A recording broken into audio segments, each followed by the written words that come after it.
kind of wraps that up. Moving on to Throw Pink. What is it? Throw Pink Women's Disc Golf Champions joins U.S. Disc Golf Championship in Rock Hill, North Carolina. This is from Ultiworld, and this is an Innova created event uh, partnered with Throw Pink Disc Golf that will replace women's national championships as the USDGC counterpart. So, in my mind, this isn't so much a new tournament as a rebranding of an old tournament. And that might sound bad, that might sound harsh, but that's how I think it's going. I believe women's national championship will still exist in some form or fashion, but it won't quite be the same. It won't be obviously with USDGC. So this is an invite only event. There will be two qualifying spots at 15 different events, and I believe that is mostly the Elite Series that's going on this year. Um, Plus, there are another 10 from exemptions. So, again, your player, your top rated player, your Katrina Allen, and no, sorry, let's go with Jessica Weiss.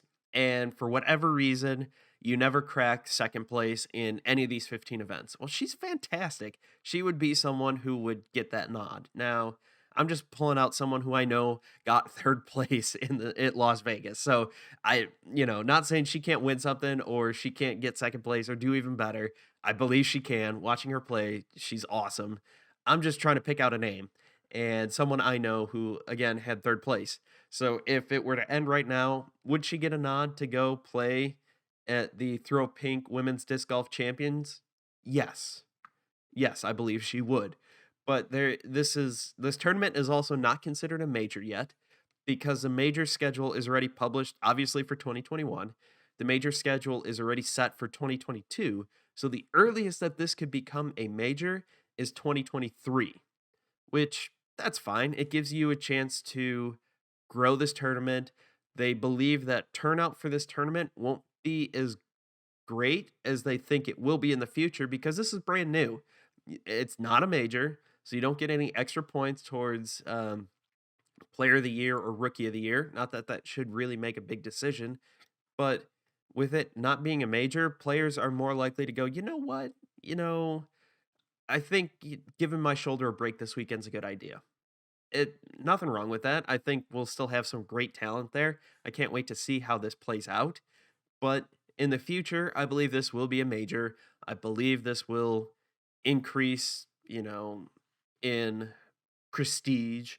There will be only 40 spots total, and I believe USDGC is going to match that for this first year.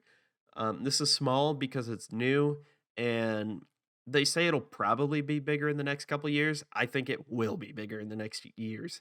I don't think there's no doubt in my mind that this will fill out to uh, a more normal major size event where maybe they'll limit it, but maybe it'll be like 80 people instead of 40, double the size. So that's kind of what's going on there. I think this is pretty awesome to get Throw Pink out there, doing a whole bunch of stuff for women's disc golf, getting things all squared away. Hopefully, with those guys or those gals, things are looking up for them. I'd like to see more coverage on the women's side for the FPO. Like I wish Disc Golf Network, and this is something I mentioned a couple days ago.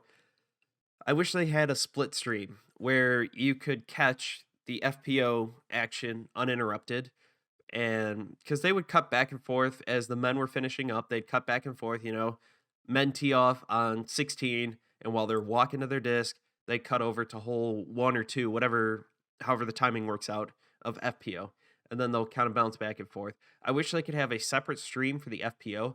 I get that that costs money. I understand that it looked like they were struggling a little bit with bandwidth stuff, and I don't know if that was the connection to the server or from the server to all of us trying to watch at the same time because I'm guessing there were a ton of people.